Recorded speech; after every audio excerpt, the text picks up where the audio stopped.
कहानी की शुरुआत में हमें एक महल को दिखाया जाता है जहाँ पे एक सफ़ेद बालों वाली लड़की हाथ में एक माचिस लिए खड़ी हुई थी और उसके सामने ही एक ब्रेड का टुकड़ा रखा था।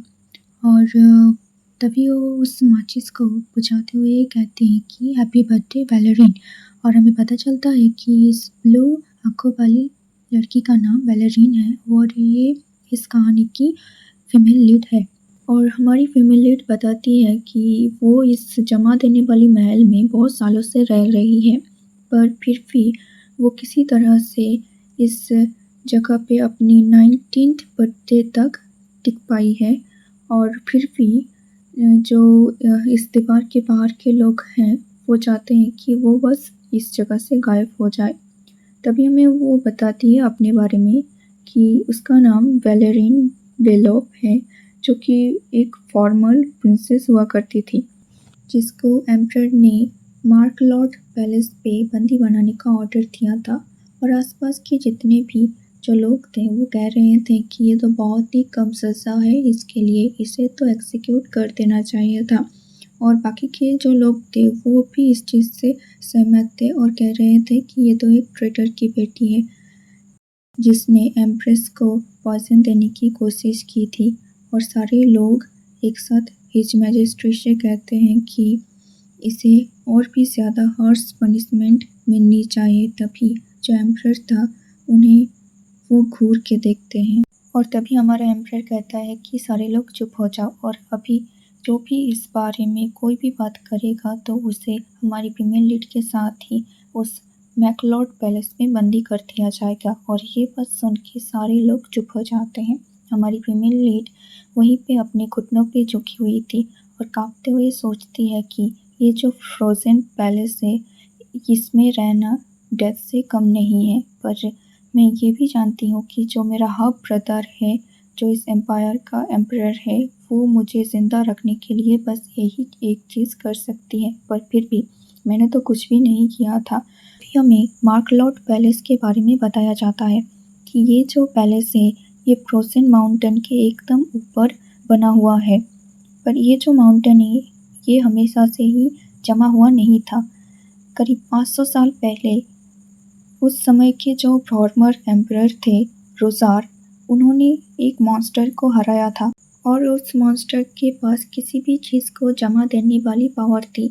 और जैसे ही एम्परर ने उसके दिल पे वार किया वैसे ही जो उसकी पावर थी वो एक्सप्लोड हो गई और पूरे माउंटेन में फैल गई।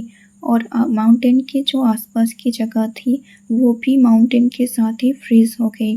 और इसी वजह से जितने भी विलेजर्स थे वो उस बर्फ़ में फ्रीज हो गए। और 500 साल बीतने के बाद भी वो जगह वैसे ही भयंकर है।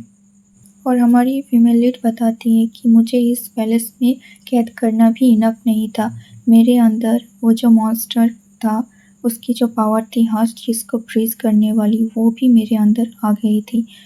तभी सीन प्रेजेंट में आती है और हमारी फीमेल लीड अपने आप से ही सवाल करती है कि मेरी ज़िंदगी इतनी ज़्यादा अनफॉर्चुनेट क्यों है। अगर गॉड सच में इंसानों से प्यार करते हैं तो उन्होंने मेरे साथ ऐसा क्यों होने दिया। और उसकी लाइफ से भी क्या ही उम्मीद करना जिस लाइफ में उसने कभी भी वार्मथ को फील ही नहीं किया। एक पर्सन जो बिना किसी वार्मथ के सर्वाइव भी नहीं कर सकता। पर फिर भी मैंने इतने सालों से बिना किसी होप और एक्सपेक्टेशन से जिंदा रही। और मेरी जो ये 19 बर्थडे है उसमें मेरी जो आखिरी विश है वो यही है कि मैं इस दुनिया से चली जाऊं। और हमारी फीमेल लीड अपने ही मैजिक से कुछ बर्फ के टुकड़े बनाती हैं और कहती हैं कि यही सबके लिए सही होगा। और वो अपने ही उस बर्फ के टुकड़ों से अपने ऊपर वार कर लेती है। तभी हमारी फीमेल लीड अपनी आखिरी सांस लेते हुए कहती है कि ये बहुत ज़्यादा ही वार्मथ है। और वो गॉड से प्रे करते हुए कहती है कि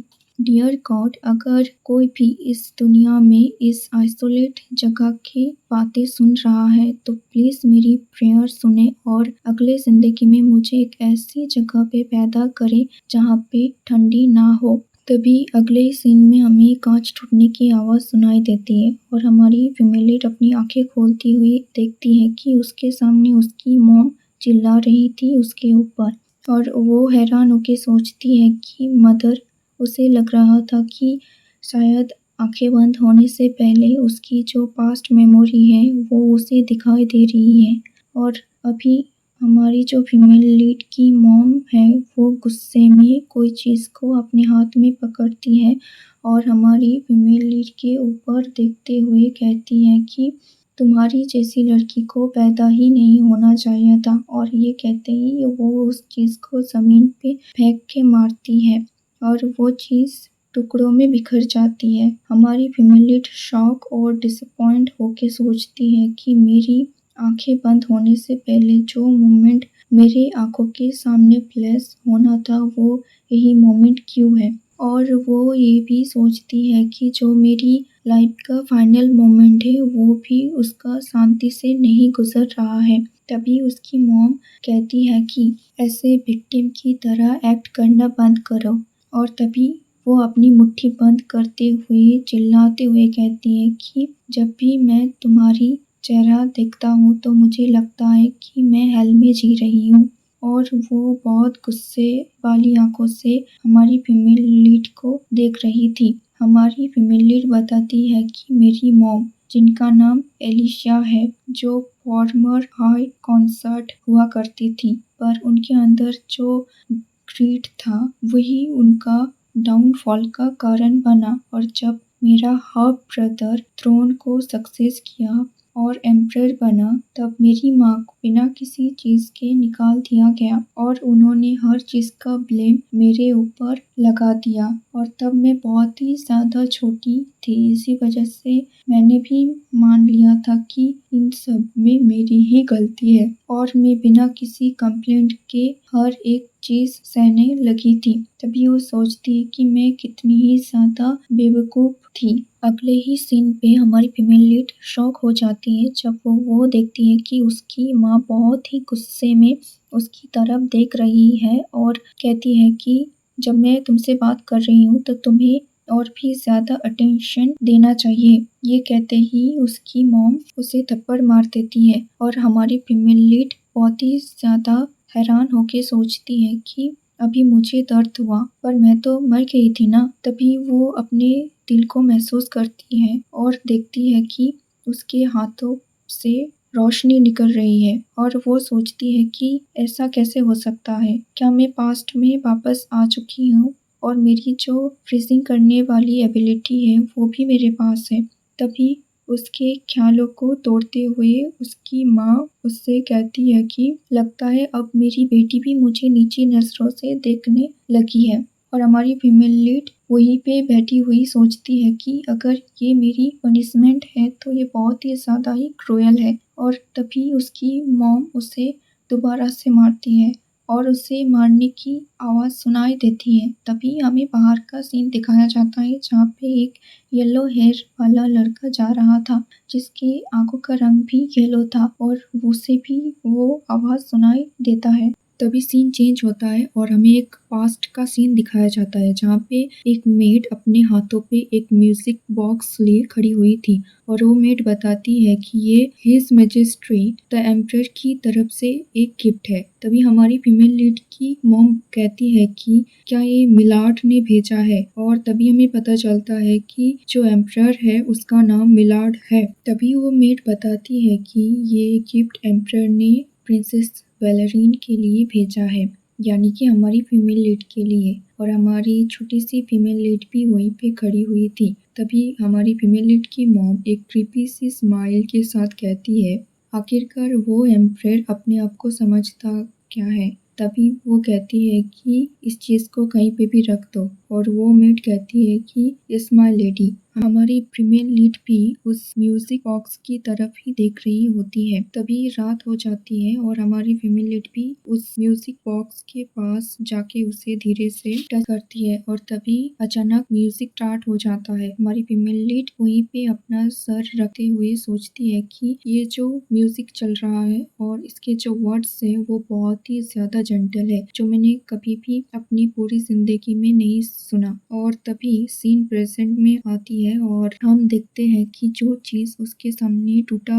हुआ था वो वही म्यूजिक बॉक्स था जो उससे उसके भाई ने दिया था। तभी उसकी मॉम उसे गुस्से में घूरती हुई कहती है कि अपने कमरे में ही रहो और मेरे परमिशन के बगैर एक कदम भी बाहर रखने का सोचना भी मत। हमारी फीमेल लीड अभी भी शौक में होती है और वो उस टूटे हुए म्यूजिक बॉक्स को देखते हुए अपने मन में सोचती है कि आखिरकार मैं कुछ क्यों नहीं कर रही हूँ और मैं ये सब सहन ही क्यों कर रही हूँ। और ये सब सोचते हुए ही वो अचानक से उठती है और अपने माँ को धक्का देते हुए कमरे से दौड़ के बाहर चली जाती है। उसकी इस अचानक धक्के से उसकी मॉम धड़ाम से नीचे गिर जाती है। तभी उसकी मॉम चिल्लाते हुए कहती है कि जल्दी से कोई उसे पकड़ो। और हमारी फैमिली डरते हुए भाग रही होती है और भागते हुए वो सोचती है कि आखिरकार मैं कहाँ जाऊँ। तभी उसे अपने दिमाग में एम्परर का ख्याल आता है कि और वो सोचती है कि जब मैं उस स्नोई माउंटेन में कैद थी तब एम्परर मिलाड ही थे जो मुझे हर चीज भेजा करते थे जिस चीज की भी मुझे जरूरत होती थी। इसका मतलब सिर्फ वही है जो मेरी हेल्प कर सकते हैं। और वो ऐसा सोच ही रहे थे कि जो मेट्स थे वो उसे पकड़ लेते हैं। तभी एक मेट हाँफते हुए कहती है कि इसे चोट लगी है पर फिर भी ये कितनी तेज भाग रही है। और जो दूसरी मेट थी वो कहती है कि योर हाइनेस आपको एक प्रॉपर लेडी की तरह एक्ट करना चाहिए। तभी हमारी फीमेल लीड हेल्प के लिए चिल्लाती है पर उसकी जो मेट्स थी वो उसका मुंह बंद कर देते हैं। तभी एक मेड उसे डराते हुए कहती है कि अगर तुम अपना मुंह बंद रखोगी तो जो फॉर्मर हाई कॉन्सर्ट है यानी कि तुम्हारी मॉम वो तुम्हारे ऊपर थोड़ी मर्सी दिखाएंगी। तभी हमारी फीमेल लीड सोचती है कि अगर मैं वापस से चली गई तो सब कुछ वैसे ही होगा जैसे पहले हुआ था। क्या मैं अपनी पावर का इस्तेमाल करूं और इन सब को फ्रीज कर दूं। तभी उसे रियलाइज होता है कि आखिरकार वो क्या सोच रही थी। मेरे पास जो पावर है वो एक मॉन्स्टर का है और अगर मैंने इस पावर का इस्तेमाल किया तो मैं भी एक मॉन्स्टर कहलाऊंगी। आखिरकार मैं क्या करूं, कोई तो मेरी मदद करो। तभी वो पीछे मुड़ती है और वो देखती है कि दीवार के सामने वही येलो हेयर वाला लड़का था। तभी वो सोचती है कि ये बच्चा नहीं। तभी वो जोर से चिल्लाने की कोशिश करती है और कहती है कि प्लीज मेरी मदद करो। और उसकी जो मेट्स थी वो उसे जबरदस्ती चुप कराने की कोशिश कर रही थी। और हमारी फीमेल लीड सोचती है कि प्लीज ये नोटिस कर लो कि मेरी जो मेट्स है वो मुझे कैसे ट्रीट कर रही है और अपने फादर को जाके बताओ। और वो लड़का सोचता है कि आखिरकार यहाँ पे हो क्या रहा है। तभी हमें कमरे का सीन दिखाया जाता है जहाँ पे हमारी फीमेल लीड की मॉम पूछती है कि क्या तुमने उसे बिना किसी के नोटिस करे वापस ले आई। और वो मेड कहती है कि यस माय लेडी। और वो अपने मन में सोचती है कि अगर किसी ने देख भी लिया तो कोई बात नहीं क्योंकि ये जगह पैलेस के एकदम सुनसान कोने पे है तो ये बात कभी भी मिलाड के कानों तक नहीं पहुंचेगी। तभी वो घूर के हमारी फीमेल लीड की तरफ देखती है जो डर के मारे कांप रही थी। और वो कहती है कि तुम्हारी हिम्मत कैसे हुई मुझे धक्का देके भागने की। और हमारी फीमेल लीड कांपते हुए सोचती है कि क्या वो सब मेरे साथ वापस से होगा। तभी उसकी मॉम उसके पास आके कहती है कि लगता है मुझे पहले तुम्हें तुम्हारी जगह दिखानी पड़ेगी। तभी एक मेड चिल्लाते हुए कहती है कि माय लेडी एक प्रॉब्लम आ चुकी है, जो रॉयल नाइट्स थे वो इसी तरफ आ रहे हैं। तभी उसकी मॉम हैरान होके सोचती है कि आखिरकार वो लोग यहाँ कर क्या रहे हैं। और हमारी फीमेल लीड सोचती है कि जरूर उस लड़के ने रिपोर्ट करी होगी। तभी उसकी मॉम मेट के ऊपर चिल्लाते हुए कहती है कि तुमने तो कहा था कि किसी ने नोटिस नहीं किया और तुम यहाँ पे खड़े हुए कर क्या रही हो, जल्दी से इस कमरे को साफ करो। और वो मेट डरते हुए कहती है कि और प्रिंसेस के साथ क्या करें। तभी उसकी मॉम पीछे पलटती है, हमारी फीमेल लीड की मुंह और हाथों को बांध के एक अलमारी में बंद कर देते हैं और मेट से कहते हैं कि मेक श्योर करना कि ये कोई भी आवाज या फिर यहाँ से बाहर ना निकल पाए। और वो मेट कहती है कि यस माय लेडी। तभी वो वापस से अलमारी खोलती है और हमारे फीमेल लीड की तरफ देखते हुए कहती है कि अगर तुमने यहाँ से बाहर निकलने की कोशिश की तो मैं श्योर नहीं हूँ मैं तुम्हारे साथ क्या करूँगी। और ये कहते ही अलमारी को वापस से बंद कर देती है। तभी हमें कुछ नाइट्स के स्टेप दिखाया जाता है और सबसे आगे जो नाइट खड़ा हुआ था वो था grand master of the royal knights Bruno Luman. और वो हाई कॉन्सर्न एलिशिया को ग्रीट करते हुए कहती है कि मैं होप करती हूँ कि आप ठीक हैं। और हमारी फीमेल लीड की मॉम कहती है कि हेलो सर ब्रूनो, बहुत दिन हो गए आपसे मिले हुए। और पूछती है कि आखिरकार एम्परर के नाइट यहाँ पे क्या कर रहे हैं। तभी सर ब्रूनो कहते हैं कि एम्परर के ऑर्डर पे प्रिंसेस को चेक करने के लिए वो लोग आए हैं। तभी वो एक क्रीपी सी स्माइल के साथ कहती है कि मुझे नहीं लगता कि मेरी बेटी के साथ उसका कोई अच्छा संबंध है। और ये सुन के सर ब्रूनो कहते हैं कि मैं सिर्फ एम्परर के ऑर्डर्स फॉलो कर रही हूँ माय लेडी। तभी वो एक केयरलेस चेहरा बनाते हुए कहती है कि मैं समझ सकती हूँ, पर तुम देख सकते हो कि वो यहाँ पे नहीं है। और अपने एम्परर से कह देना कि वो अपने एटिकेट लेसन के बाद सोने चली गई थी। तभी सर ब्रूनो कहते हैं कि क्या आप एम्परर के ऑर्डर को फॉलो करने से मना कर रही हैं। हमारी फीमेल की मॉम उसे घूरते हुए कहती है कि मैंने जो कहा वही होगा और तुम लोग क्या चाहते हो कि मैं तुम लोगों की वजह से प्रिंसेस को उसकी नींद से उठाऊं। तभी सर ब्रूनो कहते हैं कि मैं तो बस एम्परर का ऑर्डर फॉलो कर रहा था। तभी वो उन नाइट्स के ऊपर चिल्लाते हुए कहती है कि मैंने कहा ना वो सो रही है। क्या मेरी बात तुम लोगों के लिए कोई मायने नहीं रखती? क्योंकि मैं एक पावरलेस ओल्ड कॉन्सर्ट हूँ। मैं तुम लोगों को मेरी बेटी से मिलने नहीं दूंगी जब तक एम्परर खुद नहीं आ जाता। तभी वो जगह कुछ देर के लिए खामोश हो जाता है। उसके बाद खामोशी तोड़ते हुए सर ब्रूनो अपना सिर झुकाते हुए कहते हैं कि आपके प्रीशियस टाइम को इंटरप्ट करने के लिए मुझे माफ कर दें। और हमारी फीमेल लीड अलमारी के अंदर ये सब कुछ सुनते हुए सोचती है कि नहीं, अगर ये लोग अभी यहाँ से चले गए तो मेरा अंत बिल्कुल वैसा ही होगा। तभी कोई कहता है कि यहाँ पे इतना शोर क्यों है। और ये आवाज सुनने के बाद सारे लोग शॉक हो जाते हैं। तभी हम देखते हैं कि एम्परर खुद यहाँ पे आया है। एम्परर को देख के सर ब्रूनो उनके आगे माफी मांगते हुए कहते हैं कि मुझे माफ कर दे, मैं प्रिंसेस के बारे में पता नहीं लगा पाया। तभी एम्परर कहता है कि मुझे पता था, इसीलिए मैं खुद यहाँ पे आया हूँ। हमारी फीमेल लीड की मॉम कहती है कि योर मैजेस्टी, आपके जैसा एक बिजी पर्सन यहाँ पे क्या कर रहा है? अगर आप सच में उससे मिलना चाहते हैं तो हम आपके लिए अलग से टाइम अरेंज करके मीटिंग कर सकते हैं। तभी एम्परर कहते हैं कि नहीं, मुझे उससे अभी मिलना है और वैसे भी वो मेरी अपनी छोटी बहन है। क्या मुझे उससे मिलने के लिए भी कोई रीजन चाहिए? तभी एम्परर उसे अपनी ठंडी नजर से घूरते हुए कहती है कि बताओ बैलेरिन कहाँ पे है। तभी उसकी मॉम घबराते हुए एम्परर से कहते हैं कि मुझे नहीं लगता कि आप दोनों इतने क्लोज हैं और अगर आप उससे ऐसे अचानक मिलेंगे तो शायद वो सरप्राइज हो जाएगी। तभी वो अपने मन में सोचती है कि हमें 9 सालों तक इग्नोर करने के बाद आखिरकार ये एम्परर यहाँ करने क्या आया है।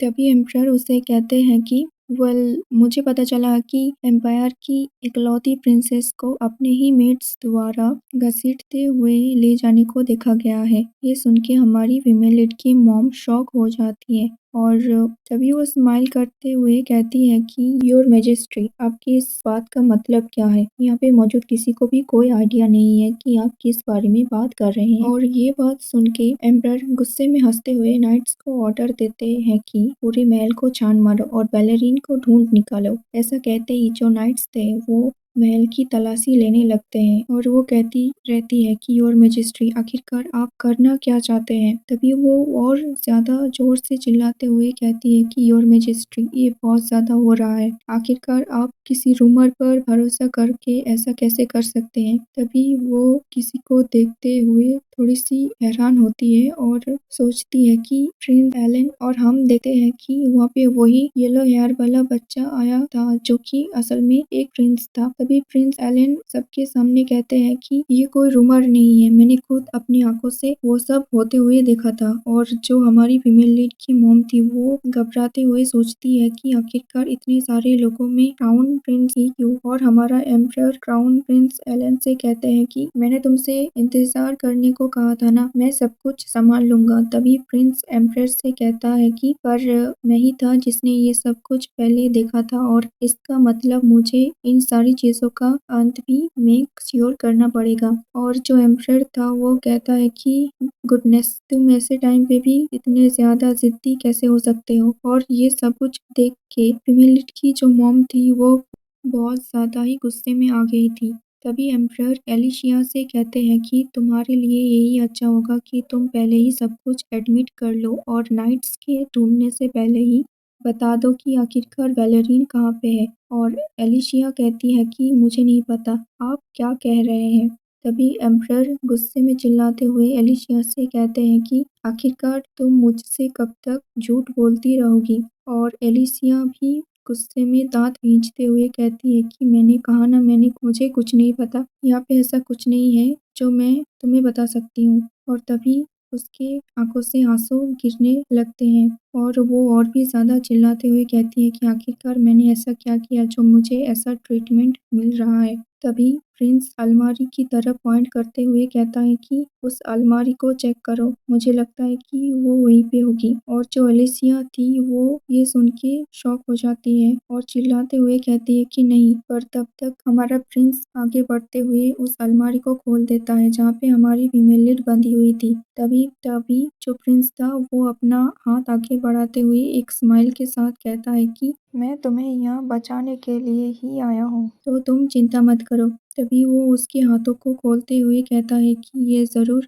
दर्द कर रहा होगा पर ये सब जल्दी ही ठीक हो जाएगा। तभी हमारी फीमेल लीड एम्परर को देखते हुए कहती है कि आखिरकार मैं उनसे मिल ही गई। और वो सोचती है कि मेरे पास अभी हेजिटेट करने का समय नहीं है। तभी वो एम्परर के सामने घुटने टेकते हुए कहती है कि योर मैजेस्टी प्लीज़ मेरी मदद करें और मुझे बचा लीजिए। मैं वो हर एक चीज़ करूँगी जो आप कहेंगे, प्लीज़ मुझे बचा लीजिए। और उसकी मॉम पीछे चिल्लाते हुए कहती है कि वैलेरिन आखिरकार तुम ये क्या कर रही हो। और जो एम्परर था वो ये सब देखते हुए सोचता है कि लगता है अब यहाँ पे कोई भी सवाल नहीं बचा। तभी एम्परर अपने नाइट्स को ऑर्डर देते हुए कहते हैं कि सारे मेड और सर्वेंट्स को बंदी बना लो जिसने भी प्रिंसेस वैलेरिन को बुली किया था, और हाई कॉन्सर्ट एलिसिया को भी छोड़ना मत। ये ऑर्डर मिलते ही जो सारे नाइट्स थे वो एक साथ कहते हैं कि ये सर, और सारे लोगों को बंदी बनाने लगते हैं। और जितने भी सर्वेंट्स और मेड थे वो सारे चिल्लाते हुए कहते हैं कि योर मैजेस्टी प्लीज हमें माफ कर दीजिए। और ये सब देख के हमारी फीमेल लीड बहुत ज्यादा ही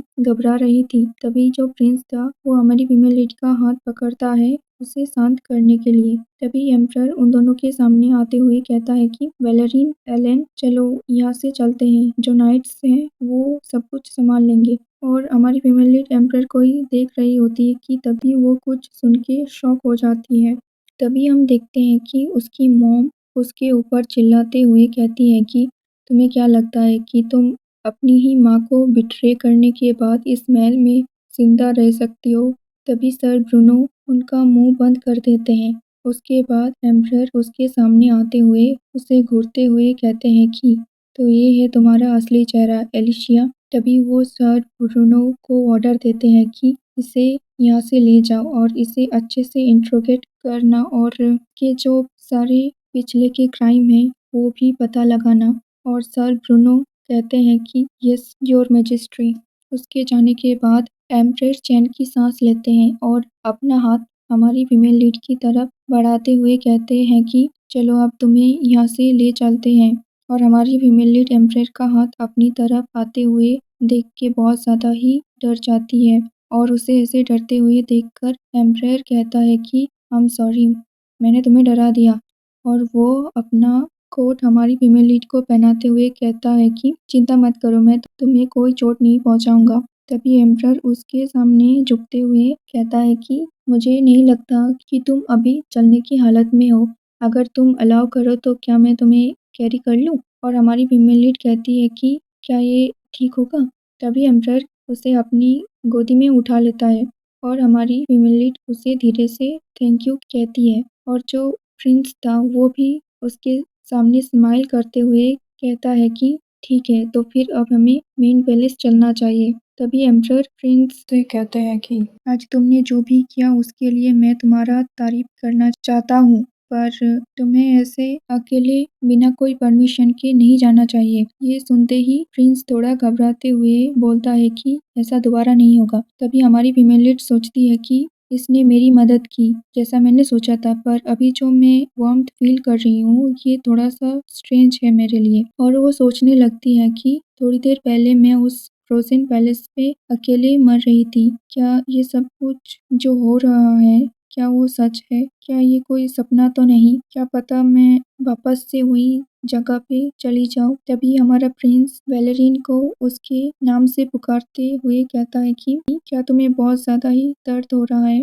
और वो हमारी फीमेल को बहुत ही फिक्र भरी नजरों से देख रहा होता है और उसे ऐसे उसके लिए चिंता करते हुए देखकर हमारी फीमेल उसे कहती है कि नहीं, मैं ठीक हूँ। और वो ऐसा कहते ही अपना मुंह छुपा लेती है। तभी उसकी आंखों से आंसू गिरने लगते हैं और वो अपने दिल में सोचती है कि ये सच है जो भी मैं अभी फील कर रही हूँ, और इन लोगों के चेहरे पे मेरे लिए जो फिक्र है वो कोई ड्रीम नहीं हो सकता। मैं बस थोड़ी देर और ऐसे ही रहना चाहती हूँ। तभी सीन चेंज होता है और हम देखते हैं कि जो एम्परर था वो उन दोनों बच्चों को अपनी गोदी में उठाए हुए ले जा रहा था। एक तरफ हमारी फीमेल थी और दूसरी तरफ हमारा क्राउन प्रिंस था, और ये जो सीन था ये बहुत ज़्यादा ही प्यारा था। तभी हम देखते हैं कि जो बटलर था वो हमारे एम्परर को ग्रीट कर रहा होता है, और वो हमारी फीमेल की तरफ देखता है और कहता है कि क्या मैं रॉयल डॉक्टर को बुलाऊं? और जो एम्परर था वो कहता है कि हाँ, और कहता है कि मैं अभी वैलेरिन को तुम्हारे हवाले छोड़ देती हूँ, और एम्प्रेस और मेरी जो माँ है वो कहाँ पे है? तभी बटलर कहता है कि वो लोग ड्राइंग रूम में इंतजार कर रहे हैं, और एम्प्रेस कहते हैं कि ठीक है, तो फिर वैलेरिन को अपने कमरे में ले जाओ और डॉक्टर से उसे अच्छी तरह से चेक करने को कहना। तभी एम्प्रेस एक मेड को कहते हैं कि अब से तुम वैलेरिन का ख्याल रखोगी, और जो मेड थी वो हमारी वैलेरिन को गोदी में लेते हुए कहती है कि अब से मैं आपका ख्याल रखूंगी योर हाइनेस। और जो मेड थी उसका नाम था लिली। और जो हमारा क्राउन प्रिंस था वो भी अपने फादर से जिद करने लगता है कि वो भी फीमेल के साथ ही जाएगी, और उसे ऐसा करते हुए देख के जो हमारा एम्परर था वो कहता है कि ठीक है, तुम जा सकते हो। और ये बात सुन के जो हमारा प्रिंस था वो तो बहुत ज्यादा ही खुश हो जाता है, और एम्परर पीछे से कहते हैं कि इनका जो रिश्ता है वो बहुत ज्यादा ही अद्भुत है। भले ही ये दोनों बच्चे हैं पर इनका रिश्ता आंट और नेफ्यू का है। तभी बटलर एम्परर से पूछते हैं कि क्या प्रिंसेस के साथ कुछ हुआ है? और जो एम्परर था वो बताता है कि मुझे लगा था जो एलिशिया है वो अपनी बेटी को लेके थोड़ी ज़्यादा ही ओवर प्रोटेक्टिव है, पर मुझे नहीं पता था कि वो उसके साथ ये सब करती है। और जल्दी से जो डॉक्टर है उसे बुलाओ और उसे अच्छे से चेक करने को कहना उसे, और उसकी हर एक रिपोर्ट मुझे मिलनी चाहिए। तभी जो बटलर होता है वो कहता है कि इसीलिए जो प्रिंसेस थी उसके गाल सूजे हुए थे, और उसके बाद वहाँ से जो एम्परर था वो चला जाता है। फिर हमें एक दूसरे कमरे का सीन दिखाया जाता है जहाँ पे लेफ्ट साइड पे जो लेडी बैठी हुई थी जिन्होंने डार्क ब्लू कलर का कपड़ा पहना हुआ था वो एम्परर की माँ थी, और जो राइट साइड में व्हाइट ड्रेस में जो लेडी बैठी थी वो एम्प्रेस थी। और वहाँ पे हमारा एम्परर आते हुए कहता है कि मुझे आप दोनों से कुछ कहना है। और तभी और जो एम्प्रेस थी वो कहती है कि क्या कुछ हुआ है और एलन तुम्हारे साथ क्यों नहीं है? तभी एम्परर कहता है कि मुझे आप दोनों से कुछ डिस्कस करना है। और तभी सीन चेंज होता है और हमारी फीमेल लीड को दिखाया जाता है जो वहाँ पे एक कमरे में बैठी हुई थी, और उसके सामने ही एक मिरर रखा हुआ था जहाँ पे वो आपको देख रही होती है, और वो जो उसकी मेड थी वो उसके घाव को देख रही होती है। और हमारी फीमेल लीड मन में सोचती है कि मैं अभी 9 साल की हूँ और मैं अपनी लाइफ के इस समय को भूल नहीं सकती। और वो याद करने लगती है कि जब सारे लोग रात में सो जाते थे तब वो चुपके से उस म्यूजिक बॉक्स को ऑन करती थी और गाने सुनते हुए इमेजिन करती थी क्या उसकी लाइफ ऐसे ना हो कि अगर एक हैप्पी फैमिली होती बिल्कुल उसकी फैमिली की तरह। पर वो हमारे प्रिंस को देखने लगती है और वो सोचती है कि उसने मेरे घावों को देखा, और उसके बाद वो उससे माफ़ी मांगने लगती है। पर जो हमारा प्रिंस था और वो ये सुन के कहता है कि क्या तुमने मेरे साथ कुछ गलत किया है? और हमारी फीमेल लीड कहती है कि तुमने मेरी वजह से कुछ ऐसा देखा जो तुम्हें नहीं देखना चाहिए था। तुम ज़रूर डर गए होंगे। तभी जो प्रिंस तब वो कहता है कि तुम्हें माफ़ी मांगने की कोई ज़रूरत नहीं है और अगर तुम मुझे कुछ कहना चाहते हो तो तुम मुझे थैंक यू कह सकते हो। और मेरी मॉम कहती है कि जो लोग दूसरों की मदद करते हैं वो लोग अच्छे बच्चे होते हैं, तो अगर तुम सॉरी की जगह थैंक यू कहोगी तो मुझे अच्छा लगेगा। और ये सुनने के बाद हमारी हीरोइन प्रिंस को थैंक यू कहती है उसकी हेल्प के लिए। और ये सुन के हमारा जो प्रिंस होता है वो बहुत ज़्यादा ही खुश हो जाता है। तभी कोई दरवाजे पे नॉक करता है और हमारा प्रिंस कहता है कि लगता है कि डॉक्टर आ चुके हैं और वो उसे अंदर आने को कहते हैं। और हमें रॉयल डॉक्टर को दिखाया जाता है जिनका नाम काइना रायन होता है। तभी वो अंदर आती है और उन दोनों को ग्रीट करती है और वो हमारे प्रिंस को कहती है कि क्या आप थोड़ी देर के लिए बाहर जा सकते हैं? प्रिंस ये सुन के कहता है कि पर क्यों? और हमारा डॉक्टर कहता है कि ये उनके ट्रीटमेंट के लिए है। और हमारे प्रिंस को ना चाहते हुए भी वहाँ से जाना पड़ता है और जाने से पहले बैलरिन से कहता है कि मैं बाहर ही हूँ, अगर तुम्हें किसी भी चीज़ की ज़रूरत पड़ी तो बुला लेना। और जाते हुए वो डॉक्टर से कहते हैं कि उसे थोड़ा-सा भी हर्ट मत करना, ठीक है? और ये कहते ही वो वहाँ से चला जाता है। उन दोनों के जाते ही जो डॉक्टर हैं वो हमारी फीमेल लीड की हाथों पे दवाई लगाने लगती है और उसे देखते हुए डॉक्टर सोचते हैं कि अगर इसकी जगह कोई और आम बच्चा होता तो शायद वो इतने पेन में रो रहा होता, पर ये तो कुछ ज़्यादा ही शांत लग रही है। तभी उसकी हाथों की पट्टी हो जाती है और उसके बाद हमारी फीमेल लीड कहती है कि क्या अब मैं अपने जो अंदर के घाव हैं क्या मैं वो दिखाऊं अब? और वो डॉक्टर से कहते हैं कि आप इसी वजह से तो आपने प्रिंस को यहाँ से बाहर निकाला। तभी जो डॉक्टर है वो कहते हैं क्या तुम्हें पहले से पता था? कहते कि हाँ मुझे पता है कि आप इन सब की रिपोर्ट एम्परर को देने वाले हैं, तो अब मैं अपने घावों को आपको दिखाती हूँ। और ऐसे कहते हैं कि वो अपने कपड़ों के बटन खोलने लगते हैं, पर उसके जो हाथ थे वो बहुत ज़्यादा ही काँप रहे होते हैं। और डॉक्टर फिर उसके हाथों को पकड़ते हुए कहते हैं कि कोई बात नहीं, मैं हेल्प करती हूँ। तो उसकी ट्रीटमेंट करने लगती हैं और उसके बाद उसकी पूरे जो शरीर में चोट थे उसको देख के जो डॉक्टर थे वो बहुत ज़्यादा ही हैरान हो जाती है। फिर उसकी सारी मलहम पट्टी करने के बाद डॉक्टर कहते हैं कि ठीक है अब मैं चलती हूँ। और हमारी फीमेल लीड कहती है कि थैंक यू। और वो जो डॉक्टर थी वो सारी रिपोर्ट लिखने के बाद एम्परर को भेज देता है जहाँ पे लिखा हुआ था कि उसके जो शरीर में घाव है वो बहुत पुराने हैं और बहुत ज़्यादा ही उसके शरीर में चोट है, उसे बहुत ज़्यादा अब्यूज किया गया था। और ये सभी वो उस रिपोर्ट में लिख के एम्परर को भेज देते हैं। तभी हमारी बैलरिन कमरे से बाहर आती है और जो मेड थी वो कहती है कि गुड जॉब योर हाइनेस। और हमारा प्रिंस था वो भी उससे कहता है कि क्या तुम ठीक हो, क्या तुम्हें ज़्यादा हर्ट तो नहीं हुआ ना? और हमारी फीमेल कहती है कि नहीं, ये और ज़्यादा दर्द नहीं कर रहा है। और वो हमारे प्रिंस को थैंक्स करता है कि उसकी इतनी फिक्र करने के लिए। और हमारा प्रिंस हंसते हुए कहता है कि कोई बात नहीं, अब चलो फादर से मिलने चलते हैं। तभी सीन चेंज होता है और कोई कहता है कि फॉर्मर प्रिंसेस और प्रिंस एलन आ रहे हैं और हमें प्रिंसेस को दिखाया जाता है जो उस कमरे में आ चुकी होती है और कहती है कि यहाँ का जो एटमॉस्फेयर है वो इतना ज़्यादा डाउन क्यों लग रहा है।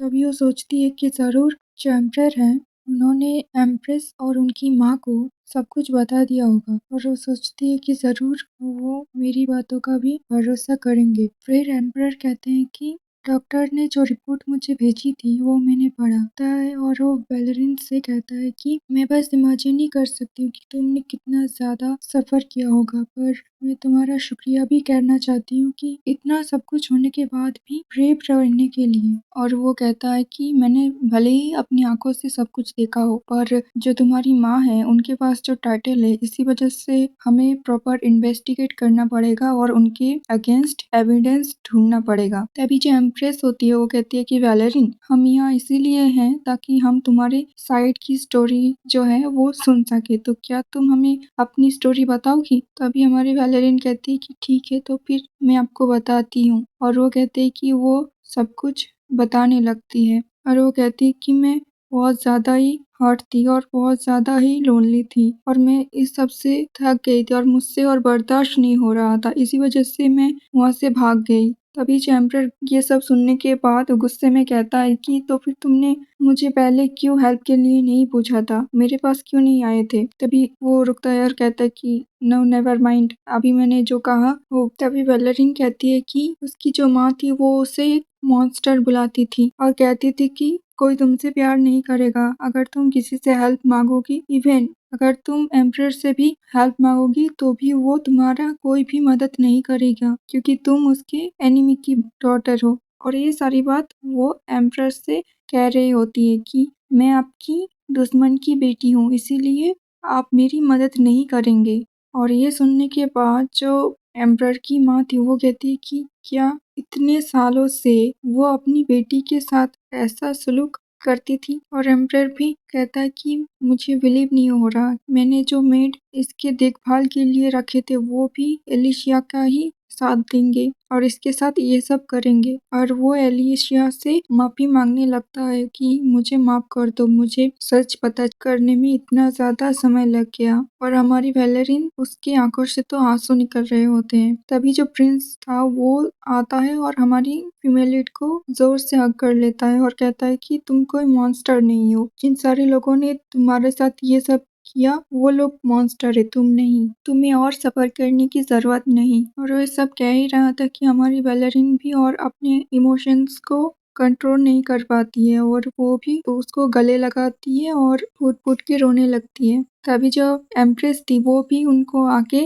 दिलासा देने लगते हैं कि वेलेरिन अब सब कुछ ठीक है। और वो अपने मन में सोचती है कि पता नहीं, मैं तो इमेजिन भी नहीं कर सकती कि इस छोटी सी बच्ची ने कितना कुछ सहा होगा। तब हमें उन दिनों की बातें बताई जाती है। वो कहती है कि अब ये सब कुछ हमें ही संभालना पड़ेगा, उसने वेलेरिन के साथ जो भी किया है उसका उसे सजा जरूर मिलेगा। और जो एम्परर की माँ थी वो भी कहती है कि इस सब के बाद उसे माफ करना बिल्कुल भी इम्पॉसिबल, उसे बहुत बड़ा सजा देना ही पड़ेगा। और जो एम्परर है वो भी कहता है कि हाँ, मैं भी आपसे सहमत हूँ, एक छोटी सी पनिशमेंट उसके लिए बिल्कुल भी काफी नहीं है। और हम देखते हैं कि वो दोनों रोते रोते सो गए होते हैं। तभी थोड़ी देर बाद हमारी जो फीमेल लीड थी उसकी आंख खुलती है और जो प्रिंस था वो भी उठ जाता है और वो हमारी हीरोइन से कहती है कि क्या तुम अच्छे से सोई वेलेरिन। पर जो वेलेरिन थी वो पूछती है कि पर हम हैं कहाँ पे। वो कहता है कि ये फादर का बेड चेम्बर है। वो कहता है कि और हमारा प्रिंस तो अभी तक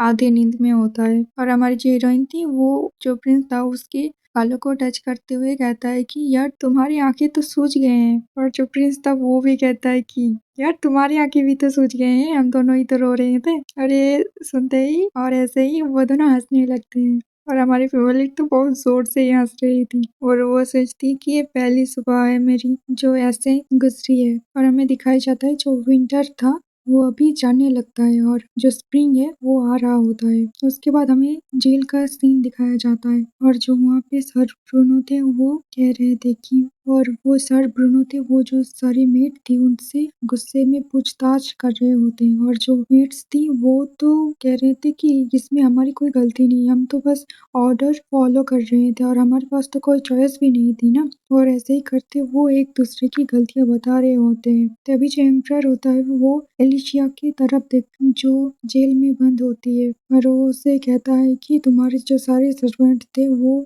एक दूसरे की सारी जो बातें हैं वो बता रही है और उन्होंने सब कुछ एडमिट भी कर लिया है और अभी तुम्हारे पास कोई नहीं है। और तभी हम कुछ मेट्स को गॉसिप करते हुए देखते हैं और जो एम्परर था वो सोचता है कि कुछ भी हो, वो एक हाई कॉन्सर्ट थी तो इसी वजह से जो गॉसिप थी वो बहुत ज़्यादा ही फैल गई। पर कुछ भी हो, पहले मुझे उसके जो टाइटल है वो उससे छीनना पड़ेगा, उसके बाद ही उसको पनिश करना पड़ेगा। और जो एम्परर है वो सोचने लगता है कि ये सब कुछ हो रहा है पर मैं असल में सच में थोड़ी सी वेलेरिन को लेके चिंता में हूँ क्योंकि इतना सब कुछ होने के बाद फिर भी वो बहुत ज़्यादा ही काम है और इन सब में बहुत ज़्यादा ही मेच्योर एक्ट कर रही है। अभी कोई कहता है कि प्रिंसेस वेलेरिन यहाँ पे आ रहे हैं और जो एम्परर था वो देखता है कि उसके साथ प्रिंस भी आया हुआ है और हमारा प्रिंस तो बहुत ज़्यादा ही हँसते हुए आया हुआ था और हमें जो एम्परर थे वो कहता है कि तुम भी वैलेरिन के साथ आए हो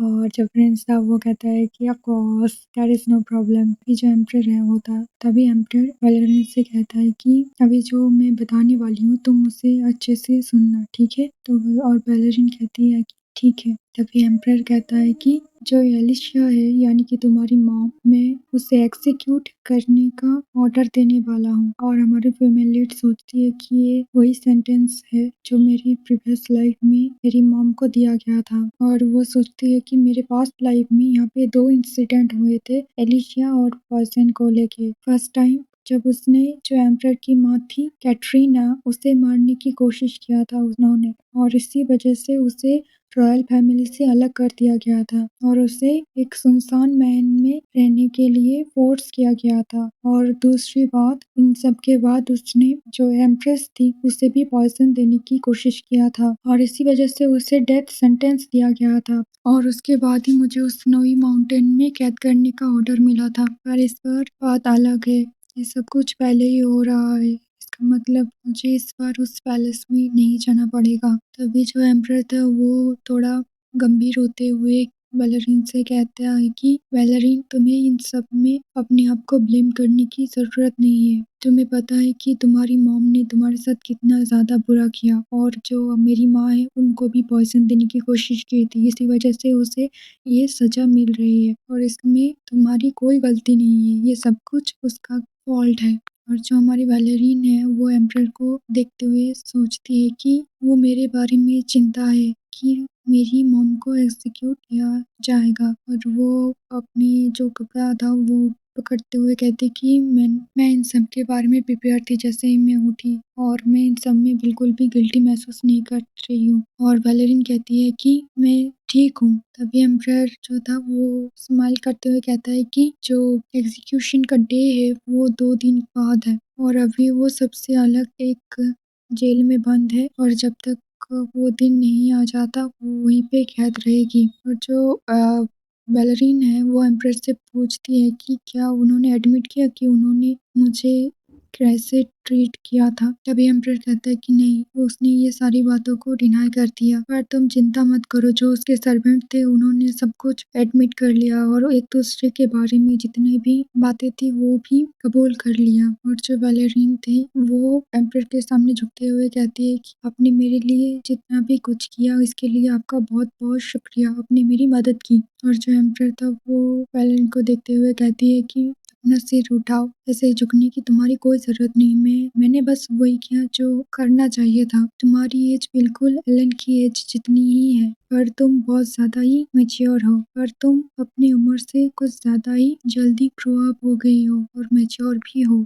तभी जो एम्परर था वो प्रिंस की तरफ देखते हुए सोचता है कि अभी मैं अगर सोचूं तो एलन, तुम बैलरीन को उसके नाम से क्यों बुलाते हो? भले ही वो तुम्हारी सेम एज की है पर वो मेरी बहन है, इसका मतलब तुम्हें उसे आंट बैलरीन कहना चाहिए। और ये सुनने के बाद जो हमारी बैलरीन होती है वो तो शॉक हो जाती है, माय सिस्टर आंट बैलरीन, क्या अब सब मुझे ऐसा कह के बुलाएंगे? और जो प्रिंस था वो सोचता है कि पर मैं तो उसे उसके नाम से ही बुलाना चाहती हूँ। और जो एम्परर होता है वो कहता है कि पर तुम उसे ऐसे ही उसके नाम से बुला नहीं सकते, एटलीस्ट तुम्हें उसकी परमिशन तो लेनी चाहिए पहले तो। और जो प्रिंस होता है वो तो बहुत उम्मीद भरी नजरों से हमारे बैलरीन की तरफ देखता है और कहता है कि बैलरीन, और कहता है बैलरीन कहती है कि हाँ, यहाँ पे बहुत सारे पीपल है पर कोई भी मुझे मेरे नाम से नहीं बुलाता। तभी जो बैलरीन कहती है कि क्योंकि तुम क्राउन प्रिंस हो ना इसी वजह से। पर वो तो बहुत पपिया इसके साथ कहता है कि तो फिर क्या तुम अकेली इंसान हो जो मुझे मेरे नाम से बुलाती है बैलरीन, तो क्या मैं भी तुम्हें तुम्हारे नाम से बुलाऊं? तो बैलरीन कहती है कि हाँ हाँ ठीक है, तुम बोल सकते हो। फिर जो प्रिंस होता है वो तो बहुत ज़्यादा ही खुश होकर कहता है कि सच्ची में, और वो अपने फादर से कहता है कि फादर देखो उसने कहा मैं उसे उसके नाम से बुला सकता हूँ। और जो एम्परर है वो भी हंसते हुए कहता है कि ठीक है तो फिर, और वो तो हमारी फीमेल को गले लगा लेती है। वो कहती है कि मैं बहुत ज़्यादा ही खुश हूँ बैलरीन, और हमारी जो बैलरीन होती है वो भी कहती है कि हाँ मैं भी बहुत ज़्यादा ही खुश हूँ। और हमें डायरेक्ट 2 दिनों के बाद दिखाया जाता है जो मतलब जो एग्जीक्यूशन का डे होता है उस दिन का। तभी मतलब वो दोनों ऐसे ही शोबे में बैठे हुए कुछ पढ़ रहे होते हैं और जो वैलेरिन होती है वो सोचती है कि अभी कुछ देर बाद ही वो समय आने वाला है और वो थोड़ी मतलब परेशान लग रही होती है। तभी एक पुतला रहता है वो कहता है कि माफ़ करिए प्रिंस, पर दोनों बाहर नहीं जा सकते हैं। आप छोटे बच्चों के लिए बहुत ज़्यादा ही क्रूएल बात हो जाएगी। इसी वजह से हिज मैजेस्टी ने आप दोनों को बाहर जाने से मना किया है। और जो बैलरीन होती है वो शॉक होती रहती है कि क्या? और वो उसके बाद कहती है कि ठीक है तो फिर, और वो वहीं पे वापस से बैठ जाती है। तभी जो प्रिंस था वो अपना किताब बंद करके कहता है कि तो फिर चलो। पर हमारी हीरोइन कहती है कि पर का हमें तो जाने के लिए मना किया गया है ना? पर वो कहता है कि हमें तो बस वहाँ जाने के लिए मना किया, पर हम तो कहीं और तो जा ही सकते हैं। और वो हमारी फीमेल लीड की तरफ हाथ बढ़ाते हुए कहता है कि तो हम